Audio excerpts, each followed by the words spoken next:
What is up, everyone? Welcome back to the Keep It Hoop podcast. Before we get started, make sure to follow us on Facebook, Instagram, and Twitter.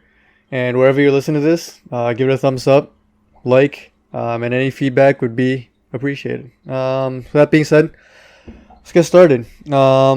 First episode, I guess, since the NBA Finals, and with off-season around the corner. Obviously, nothing can really be done yet. Finalized. Draft and free agency coming up. We decided to take a look at what teams should do, maybe some predictions, and so how we're gonna do that is just go by division.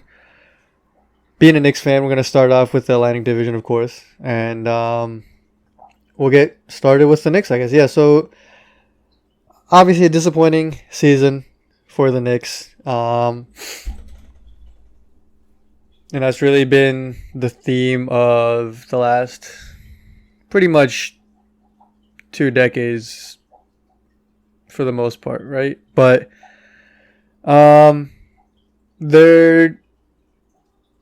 think they're in a position where at least they have some bright spots, which wasn't always the case in the past. I think RJ Barrett, while statistically struggled at times, showed glimpses of being a player that the Knicks could build around. Someone that obviously had a lot of hype coming into the season, and I think the potential and the ceiling is there. You have Mitchell Robinson, that someone that the fans are all really high on. His floor is already high because you know what you can get from him. High field goal percentage from the lobs and offensive rebounding, putback, stuff like that. Great defensive player. That gifted talent of just knowing, timing shots and obviously there's things he can work on. Foul trouble, something that still bites him sometimes, and his offense is still very raw. But the thing is, everything other than that for the Knicks is pretty open, for better or for worse, right? So it could be worse. And what I mean by that is, in the past, there weren't a lot of options because a lot of the salary was tied up into washed up veterans. And they, along with that, didn't have a lot of picks. Now, it could also be better, because while that's not the case, they could also have, the established star and then a better foundation around them. Like Atlanta knows Trae Young is going to be that guy for them. And while I think RJ can be that guy, we just don't know yet. And, if you're looking at their payroll, right, Julius Randle's guaranteed for 2 more years. Bobby Portis has a team option for this upcoming year. Mo Harkless is out. He's probably not coming back. Taj Gibson has a team option. I have nothing against Taj Gibson, but I think for a rebuilding team, he's not really someone you need. But I think the front office, along with Thibodeau coming in and him being a very big fan of Taj Gibson, I think he ends up staying. Alfred Payton is getting $8 million this year, which I think is a really good deal. Alfred Payton's a really solid player. Defends pretty well. A good facilitator of the offense. For $8 million, I think he's great value, but I don't think... I think it would be best for both parties if he were to play somewhere else. RJ obviously guaranteed. Wayne Ellington is a team option. No idea which way we swing on that one. Frank Ntilikina guaranteed for $6 million. Dennis Smith guaranteed for 5.6. Kevin Knox 4.5 for this year, and then a team option the year after. Reggie Bullock 4.2 million this year guaranteed. Damian Dotson is a free agent. Mitchell Robinson 1.6 guaranteed this season. Great deal, obviously. Theo Pinson, 1.7 team option. Iggy Brazikis, 1.5 guaranteed. So obviously a lot of, what are they going to do? I think it mostly depends on what they do in the draft. Now they have the 8th pick. And it's going to be, because you're looking at a draft that isn't, there's no guaranteed superstars. And I know you can say, well, none of the drafts ever, no one's ever guaranteed, but like pretty sure things, right? Like Zion, people were pretty sure on. If you go way back, guys like Kyrie, just like immediate franchise changer, doesn't seem to be one right now. Like Anthony Edwards is very intriguing prospect. Looks like he could be a really solid scorer in the league. Obviously, Denny Avdija coming from Israel is an intriguing prospect. Guys like Obi Toppin should be solid in the league. But,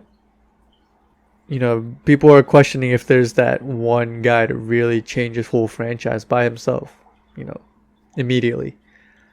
The one name that is coming up for that fits that mold and the Knicks is LaMelo Ball. Now, there's no way he drops to 8, but with the Warriors picking at number 2 and all, most people have the Wolves picking first, taking Anthony Edwards, because while LaMelo Ball makes sense to a degree in that, you pair him up with D'Lo, you have more size. D'Lo's, a combo guard, and then you have LaMelo who's, can do a little bit of everything as well. It's not that he doesn't fit, but I think you have, Cat, D'Lo, and Anthony Edwards seems to be the way that everyone sees that team leaning towards. And the Warriors are in an interesting spot because, again, they're in win now mode.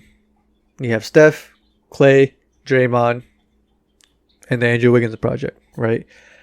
There's a chance that they look at that and say, maybe we just trade down and get more pieces for now. You get a solid player, you get a couple role players, and then you just try to run it back with Steph, Clay, and Draymond, which very, not a bad idea because the team is still very good. I think people with recency bias have forgotten almost to a disrespectful level how good Steph and Clay are. So I could see them moving down and the Knicks being in a situation where if they don't like anyone at 8, or maybe they don't love anyone at 8, why not move up? So now what would that look like? A lot of people have them trading, so the number 8 pick and Mitchell Robinson and probably either Frank Ntilikina, Dennis Smith, or I don't know, maybe another, if they want more bench players for this run, maybe they take a guy like Reggie Bullock, maybe even Alfred Payton, but seems to be one of the 2 young guards in Ntilikina or Dennis Smith, the 8 pick Mitchell Robinson. That seems to be the most common one. I didn't like it at first because again, big fan of Mitch Robinson. I think he has the potential to be a future defensive player of the year, possibly an all-star, high ceiling, high floor. Loved having him on the team, but I think in a league that is so point guard driven, and Mitch Robinson's great, but I don't think he's still a very good complementary piece. Like you would think his what you would like for him to become is a Rudy Gobert or DeAndre Jordan. Both great players for teams that made playoff runs, solid teams. Good teams, but neither were like the guy. Whereas LaMelo, yeah, there's a chance that he ends up worse in terms of like game impact than Mitchell Robinson, but there's a chance, especially at that point guard position, where he really becomes that guy. And thank you for in a position for the Knicks. Yes, I get it. Like they've taken a lot of risks in the past. A lot of it, for the most part, haven't panned out. But at this point, if they make that trade for LaMelo, I don't blame them. think it makes sense. Um, Again, I don't want to see Mitch go, but LaMelo in New York could get crazy. So that's I think what and there's a possibility that you stay at 8 and a guy like Obi Toppin may fall and they live with Obi, RJ, and Mitchell Robinson as the front court of the future. And that's by no means bad. But I don't know if the Warriors are taking calls and they agree in terms to, all right, we'll do 8, Mitchell Robinson and Dennis Smith. I think if you're New York, I think you have to really consider it. And I think at this point, I switch back and forth on this because I think the draft is so iffy at the moment. But if you ask me right now, I'm taking that. I'm taking that deal and getting LaMelo. But in an hour, I might change my mind. So next we'll go across. Actually, one more thing with the Knicks. All right, so I know this is another one of those fantasy trades that Knicks fans, at least the delirious ones, have been talking about. But there is some value to this one. I know OKC is looking to trade Chris Paul. And I think the Knicks and Chris Paul have been linked for a while now, especially with Leon Rose. There's a rumor that's a mutually, a trade where both teams would benefit. I think OKC, they let go of Billy Donovan. They're looking to make cap space and just kind of get younger. They're looking to get rid of Steven Adams too and really just build around Shai. And then the rumor is that Carmelo Anthony, the other Melo, or the real Melo, resigns with the Knicks if Chris Paul comes. Obviously, that's not winning a championship, but I don't know. I mean, you saw what Chris Paul did with the Thunder. Another solid run, I guess. So that's something to keep an eye on, I guess. So you go to Brooklyn, right? All eyes are going to be on KD and Kyrie. Spencer Dinwiddie, DeAndre Jordan, all for next year. Joe Harris is a free agent. They definitely want to get him back. He slots in very well next to Kyrie and KD. Kyrie and KD. Can play off the ball, solid defender, great corner shooter. Like, he is the guy you want next to Kyrie and KD. He can play 3, can play 2. Just perfect there. Garrett Temple, Kyrie likes him. He is a team option, but yeah, Kyrie likes him. Gives them some more 3 and D. They keep him. Taurean Prince, he has 13 mil, actually 13.9, so 14 mil guaranteed. Don't think teams are gonna, I don't think they're gonna find anyone to pick him up. Wilson Chandler is out. Jared Allen is 3.9 guaranteed. Musa is guaranteed 2 mil. Karooks guaranteed 1.7. Nicholas Claxton 1.5. And TLC, Timothy Luau-Cabarrot, he's also guaranteed 1.8. Well, he's going to get paid after next season because he played really well in the bubble. That being said, the one name I left out is Caris Levert. Most people think he's out because, one, his value is an all-time high after the way he played in the bubble. He's shown throughout his career that he has the potential to be a number 1 option on a team, if not number 2 on a good team, and if. But he just doesn't seem to fit in with Kyrie. Now, maybe things change with the whole season. Who knows? But I think with those two things being said, he's been mentioned a lot in trades for Jrue Holiday and Bradley Beal. I personally I know Bradley Beal's the sexier name. 30-point scorer, insane player. This team would be loaded name and talent wise if you put Bradley Beal on that team. And not saying Jrue Holiday isn't a great player, but I would personally go after Jrue because while Bradley Beal's not a horrendous defender, he's not lockdown, he's not amazing, he's solid, right? And Kyrie's always been a below average defender. And granted, you have KD who's shown in his time in Golden State that he's a good defender. He's coming off again the Achilles. DeAndre's not getting any younger. Joe Harris is, a solid above average defender, but again, he's not, locking anyone up. They're missing that wing lockdown defender. And that's what Jrue Holiday is. Jrue can guard 1 through 3 at an elite level. And him being a pass first guy who doesn't mind playing off the ball, I think would just slot in next to Kyrie and KD so well. And you have Joe Harris, right? Weak side corner shooting, knockdown, off ball. Jrue doesn't need the ball. KD can play off ball. He can go ISO. KD can obviously play wherever he wants. Granted, he comes back somewhat close to what he was. And Kyrie's Kyrie. I think that team just rounds out way better than Bradley Beal. But I do think that if you're the Pelicans, I know there's trade ideas of the Pelicans doing that trade for Jrue Holiday to the Nets without Levert. Like, there's been iterations of that trade where it's only Dinwiddie, Jared Allen, and a pick.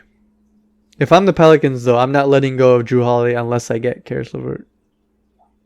Jrue Holiday's a hot commodity. Teams are going to want him.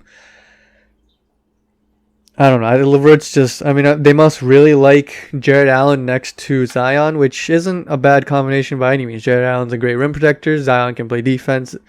But I think Caris Levert, and granted, you still have to work out the Brandon Ingram, Caris Levert situation, and then you still have Zion.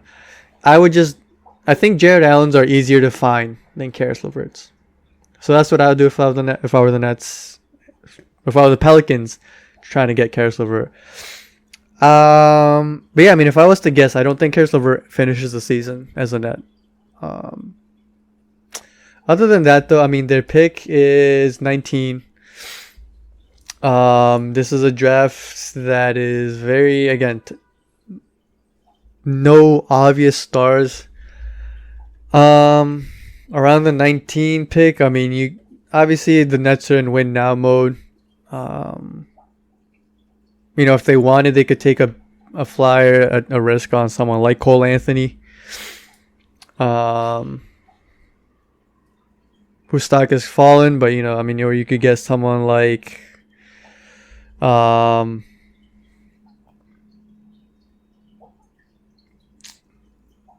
this draft is so out there. Like, someone like any of these guys could really fall or skyrocket. Or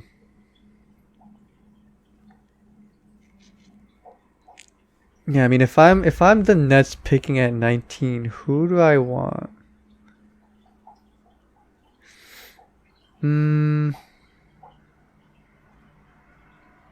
I think Bay out of Villanova, sophomore out of Villanova, the small forward. I think he's solid. They need wing depth. I think they want more fours, but a 6'8", I think you could give them some depth at the wing position.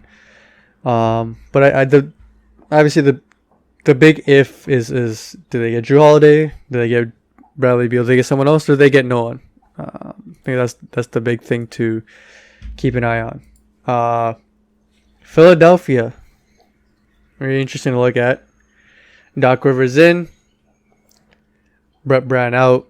You still have Tobias, Al Horford, Embiid, Josh Richardson, Ben Simmons, Mike Scott, Zaire Smith, Matisse Thybulle, player option for Glenn Robinson III, and then you still have Furkan Korkmaz, Shake Milton, and I think that's it. Yeah, I think that's it. Right, so Alec Burks is out, Kyle Quinn's out. Well, not out. They're free agents. They could theoretically return. Raul Neto, free agent. What do they do, right? Because while I think a lot of people do agree that Ben Simmons and Joel Embiid, both great players, they're never going to be able to fully get the most out of each other being on the same team because of the way spacing and just mostly, spacing in the NBA. It's hard to make it work with neither of those guys being a great shooter and needing the ball. But that being said, I mean, there's not a lot of flexibility in the Sixers roster, right? They don't have a lot of cap space. They don't have too many picks.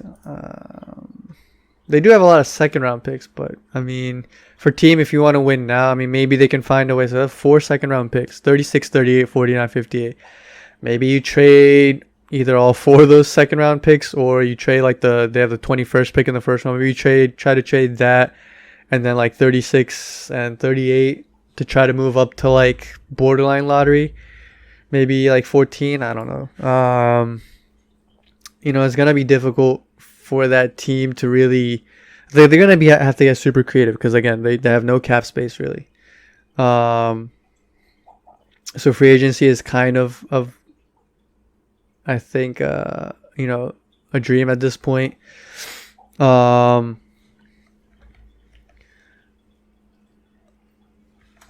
mean, you're looking at right. So if they do end up staying at 21, I mean, they need shooting, right? That's been the thing that they've always needed. Or I mean, I think you say, okay, we have enough talent, at least starting wise. We need more depth. We need more bench value.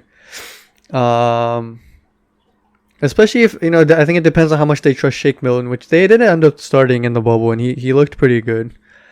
But guys like Nico Mannion, RJ Hampton, 2 high ceiling guys that are still really young, both freshmen. Well, RJ Hampton coming out of Australia, and then Nico Mannion, freshman out of Arizona, both point guards. RJ can slot in as a shooting guard, but I think those 2 guys are maybe guys you take a flyer on, high ceiling guys. Jaden McDaniels, I know some mock drafts have them taking him, freshman power forward out of Washington. Tyrese Maxey, shooting guard out of Kentucky, maybe another option. They could go there. The free agency, again, it just doesn't seem like an option for them. So they're going to have to get creative, maybe use some of those draft picks. Maybe I think ideally in a perfect world they find someone to take on Al Horford's contract, because I mean I think if you look at statistically, he was still analytically, when he played the 5, which is almost never on this team because they have Joel, he was still a solid player, and he's only a year removed from being a big piece of Boston's success, but he just can't play the 4 anymore, especially if you don't have shooting. But maybe one of those young teams takes his contract for some picks and some young players. Maybe they just take him as kind of a salary cap, space filler. Who knows? But if they can't get rid of either Horford, Tobias, or Josh, I'd keep Josh because he's still one of their better shooters, and he's only 10 mil. I think he's on one of their better deals. Tobias at 33 million, and then Al Horford at 27, eating up their cap space. Neither of them really think fits what they're trying to, or what they'd ideally like to do. But who knows? Maybe Doc Rivers can make it work. But yeah, it's gonna be. I mean, the other thing is the big if, but again, Joel and Ben Simmons. I don't think Philly wants to, but I think they know deep inside, if they were to just ignore fan reactions and if they were just to make the right choice, then I think they go ahead and trade Embiid or Simmons, because I think they have to know that, like, maybe they give it one more year, see if Doc Rivers can change the system, maybe he can make it work. But I think they know that it doesn't look like it's ever going to work between those two. So if those two are on the move, or one of those two are on the move, that could really change the scape of the NBA. So next we'll go to Boston. Actually, let's go to Toronto, because I think Toronto's another really interesting one. Marc Gasol's off the books. That's 25 mil off the books. So they have, Ibaka coming off the books. That's 48, about almost 49 mil coming off the books. Fred VanVleet, He was on 9 mil though, and he's gonna get paid. People are saying he's gonna get paid around the 20 mil. We've talked about it on this podcast before, but the Knicks are a team I could see making a run at Fred VanVleet.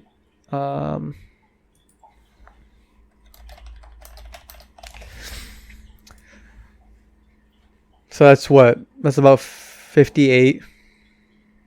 And there's a chance they sign him back, right? So even if they sign him back, let's say he gets about 20 mil. You're looking at 38. So anywhere from 38 to 59 mil right now. About, right? Patrick McCaw's come back for 4 mil. Stanley Johnson, player option for 3.8. He probably opts in. He might want a bigger role, but I don't think he gets that money anywhere else. We'll see. Rondae Hollis-Jefferson is off the books. Siakam obviously just signed the big deal. He's there. 29 mil guaranteed. Going all the way up to 35 mil per in 2023-24. So he's there for a while, obviously.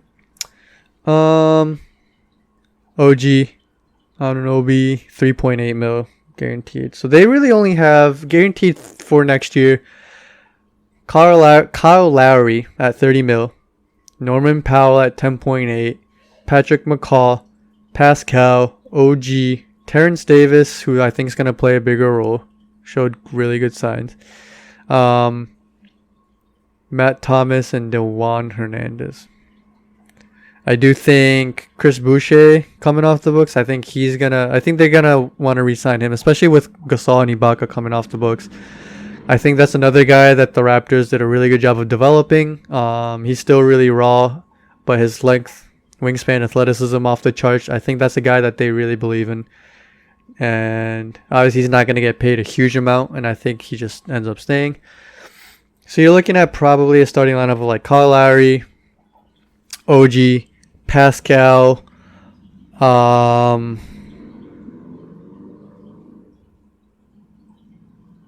Terrence Davis possibly, and then Chris Boucher. Because I think they really like Norman Powell coming off the bench. And I do think, there's a possibility Norman Powell just slots into the starting lineup and then Terrence Davis kind of becomes that sixth man guy.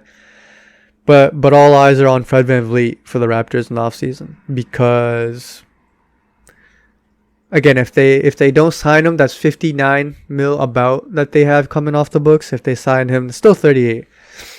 But I think that ends up really, deciding what direction this team goes in. Because if they let him go, right, then you just really have Kyle Lowry, who's the only one under or over 26. Pascal's 26.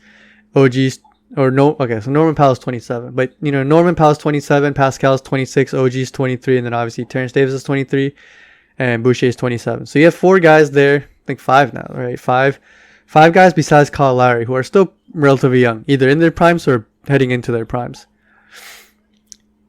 If they don't sign VanVleet, because VanVleet, I know he came onto the scene late, so he's already 26, right? So he's not old, but he's not super young, right?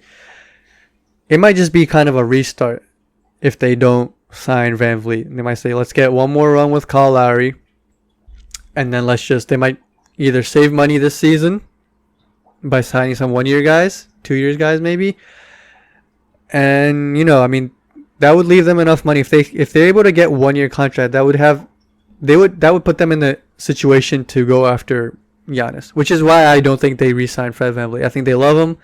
I think they appreciate what he's done. In an ideal world, they'd keep him, but I think 1, the size thing is still an issue, and then I think 2, Masai Ujiri, I think, has to be thinking about that big move. And right, you can look at the free agents this year, right? You have anywhere from, again, 30 to 60 million, something like that. Right, like Paul Millsap is free, but he doesn't really slot in there. AD is going to return. Hassan Whiteside doesn't make sense there, really. Guys like Gallinari, Jeff Teague, Derek Favors, they're all free agents, unrestricted. They can make a move at any of these guys, But I really do think that instead of doing that, it's like if you're Toronto, why not, right? Could you imagine if you're able to kind of fly under the radar this year, you're not tanking, but you have you probably have a solid regular season with Kyle Lowry, OG, Powell, Terrence Davis, and obviously Pascal. But you put yourself in a position where you have enough money for Giannis, and then you build around OG, Giannis, and Pascal, which is great defense and athleticism and wingspan, versatility. And then you just have to, surround that team with shooting. And you have another 4 or 5 year run of a bright future.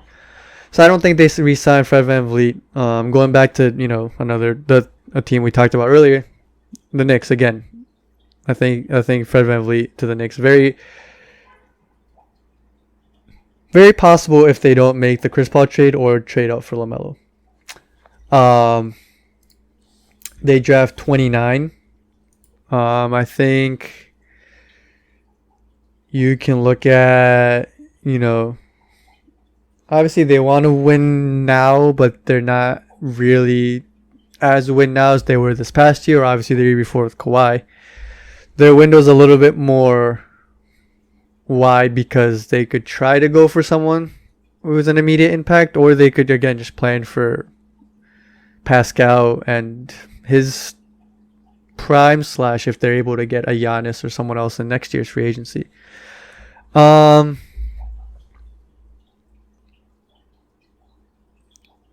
They do like international players. Masai Ujiri has great scouting background. Leandro Bolmaro out of Argentina, shooting guard, 6'6", could be an option there. Devon Dotson, point guard out of Kansas. I think 2 years at Kansas, has some experience, and I think he's another guy that could kind of slot in after. Obviously, he's not. I'm not saying he's going to be immediately as good, but under learning from Kyle Lowry, could be a Fred VanVleet kind of guy. Tyler Bay from Charlotte is a junior. Him or Elijah Hughes, also another junior shooting guard. Two guys, if you're looking for more experienced guys that might be able to impact the team immediately. Two more options. And then we'll go to Boston, who salary-wise don't have as much, not like a crazy amount of space. Gordon Hayward has $34 million player option. He'd be insane not to opt in. Kemba obviously just signed. He has 34 more. Marcus Smart has 13. Jason Tatum is on the last year of his rookie deal at 9.8. Jaylen Brown has 22. Actually 23 almost. And then you have $5 million at Daniel Tice. $5 million player option for Enes Kanter. That's going to be interesting. I don't think he stays. I think he wants a bigger role. Romeo Langford, 3.6. Vincent Poirier, 2.6. Grant Williams, 2.5. Robert Williams, $2 million. Team option for Semi Ojeleye. They definitely picked that up. They like him. The versatility defensively he gives them. Brad Wanamaker is a free agent. I think they do come back. I think Brad comes back. He's 31. I think he probably, appreciates the Celtics. I think they like the kind of just stability that he gives them. Carson Edwards, Javonte Green, both coming back or under contract. So they again don't have an insane amount of salary cap space, but you have possibly Enes Kanter coming off the books, and then there's the rumor. I know there's two bigger name players that the Boston Celtics have been linked to, which are Miles Turner and Andre Drummond. And it feels like this is just an annual tradition at this point where Boston is just always linked to those guys. It's free agency, so around this area of this time of year, and trade deadline is Boston is always flirting with Andre Drummond and Miles Turner. And I don't blame them because they haven't had that stable center in a while. They had Aaron Baines, they lost him, and he had a breakout season, and there's rumors of Boston being interested in trying to get him back. I think he found a fit, and great season. I think there's definitely suitors for him, so it's not going to be easy getting him back. I think Boston likes Daniel Tice a lot, but that is a position where they could upgrade. And obviously Miles Turner and Andre Drummond are upgrades. It's interesting for the Miles Turner situation because there's the word is that they'd be interested in Gordon Hayward, which it'd be weird to see Gordon Hayward leave because I think Boston does still appreciate him, and they do play better when he's around. Like, I don't want people to. I think most people forgot, but when this season started, right before the bubble, when 2019-2020 season started, Gordon Hayward was their leading scorer before he broke, I think, his wrist or hand. I think they started 9-1, and he was averaging about 22 points. He was looking really good, and even in the playoffs. Granted, he wasn't 100%, and his stats weren't even amazing, but that team just did look a lot more stable and calm and under control when he was out there. And it's obvious why. He's a veteran. He knows Brad Stevens' system, and he really is that extension of him out there. I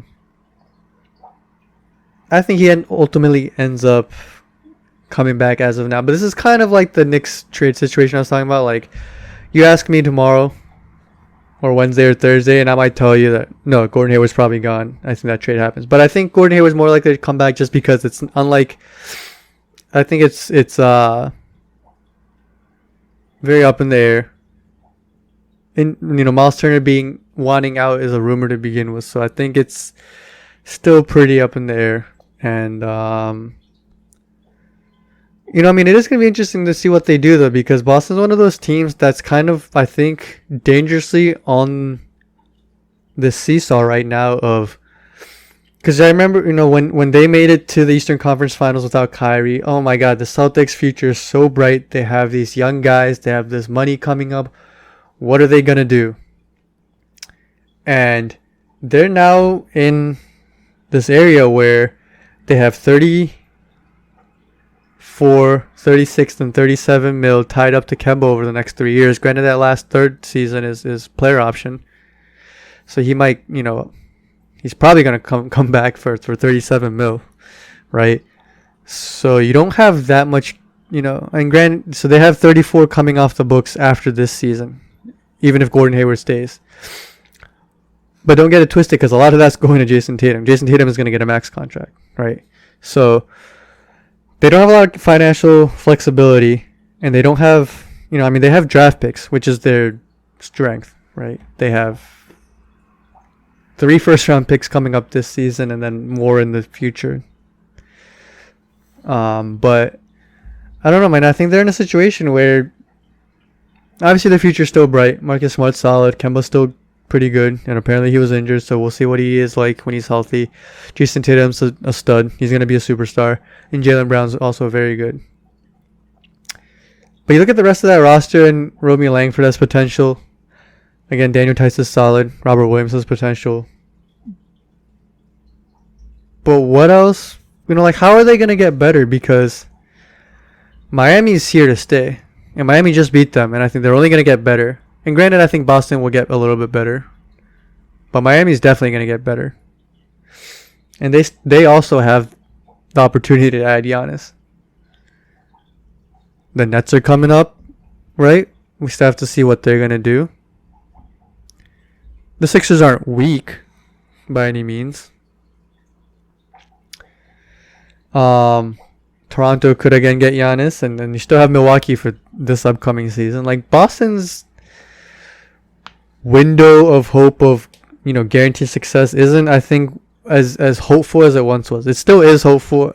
Most and GMs would want to be in the position that the Celtics are in, but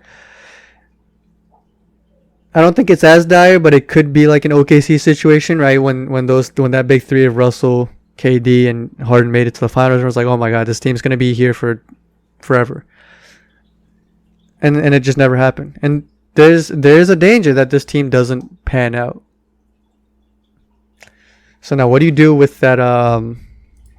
What do you do with those picks? Because I don't, 14, 26, you could easily move up top 10. But I don't think they're gonna. I think they're at a situation where they don't need any stars, right? Obviously. 3 first-round picks. You're in win-now mode. You have a good point guard. You have a great small forward. And power, whatever you want to list Jaylen Brown and Tatum as, right? You have 3 very good players there. Gordon Hayward could come back healthy. Another good player. And then you have a solid 5. So I think at this point, you're just looking for depth and anyone that can help you now. That being said, they're also in a very nice position because they have enough talent and skill right now, right? Because obviously they went to the conference final, where they can still draft for the future as well, which leaves their options just plentiful. Right. So let's look. They're drafting at 14.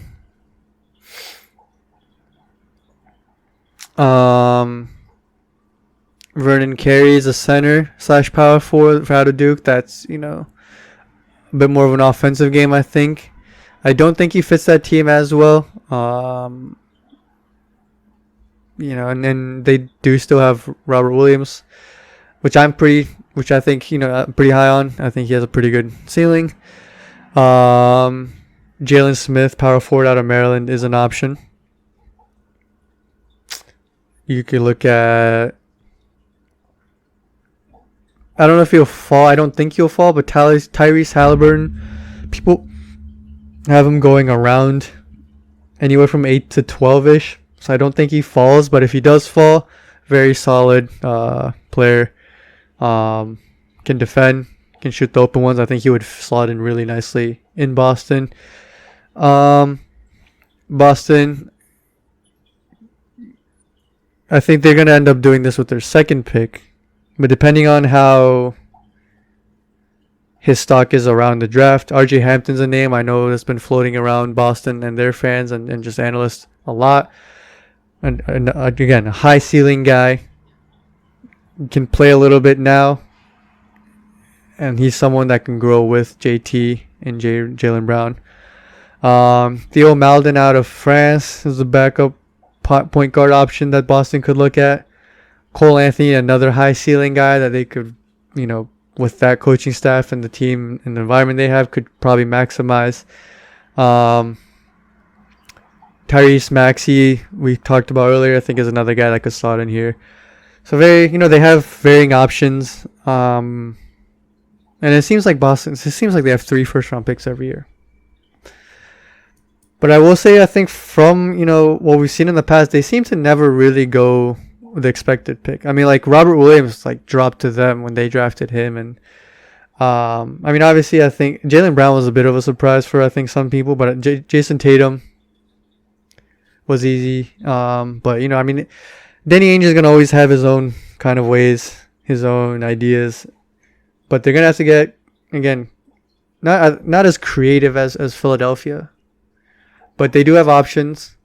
Some free agents I know they're linked to that they could get for a cheaper price that can help them immediately. Aforementioned Mo Harkless, out of New York. He would be a great addition there. 3-4, 3-and-D guy.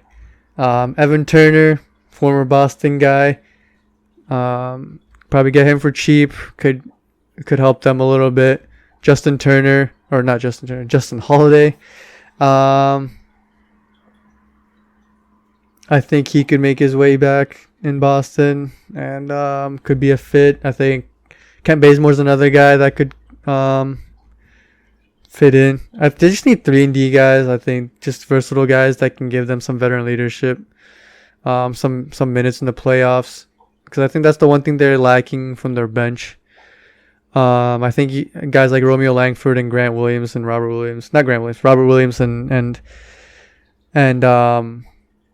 Romeo Langford just need a bit more time to really be able to, come into their own, especially for playoffs. Austin Rivers may be another guy that they be, a bit more depth at the guard position. give them some ball handlers. DJ Augustine, Michael Carter Williams, Cameron Payne, who had a really good bubble actually. Tyler Johnson from the Nets. A bunch of options of these guys that young teams probably might not want, but just these veterans floating around that can definitely give you solid minutes. Even spot starts when there's injuries. So I think that's where Boston's, how are they going to use those picks, and then how are they going to fill their holes with some of these, possible mid-level and veteran minimum exceptions and stuff like that. How are they going to use those? It's going to be, I think, the key, because I think if given, if they're healthy, they're still right there with Miami. And still a lot of questions with Brooklyn and KD coming back. What's going to happen with Caris Levert? Toronto's losing some pieces. In a different world, Boston could have made it to the finals this year. And, they're one of the front runners to make it back next year. So, very important offseason for them. In a different way from a team like the Knicks. So yeah, it'll be really interesting to see. If you just look at the Atlantic Division, very competitive at the top. And at the top, every team but the Knicks. So it's going to be a division where this offseason is going to be really important. Just to summarize, again, what's Boston going to do to fill their holes with veterans, or what are they going to do with those picks? How's Philadelphia going to get creative in a way they can, maximize their already weirdly fitting team to go along with Doc Rivers? What's Brooklyn going to do with Caris Levert, and how are they going to put themselves in a position to, really maximize KD and Kyrie? And then you have Toronto. How are they going to fill the holes of Serge Ibaka and Marc Gasol? Are they going to re-sign Fred VanVleet? And if not, are they just going to save up for Giannis, or are they going to make a move? And then you have the Knicks, which I think they're in a really critical part in their franchise where, you have RJ, and then the question mark around Mitchell Robinson. Do you keep him? Do you trade him? Do you trade up? Because we don't have a point guard yet, or the future. And number 8, is nobody there is going to be a franchise changer. Nobody Toppin and Devin Vasily look solid, but, they very, very important offseason for all of these teams for different reasons. But yeah, that does it for the Atlantic Division. Probably do another Eastern Conference Division next time, hopefully sometime this week. But yeah, thanks for listening, guys. Again, give us a like. Any comments and feedbacks, we appreciate it. And yeah, stay tuned. Thanks.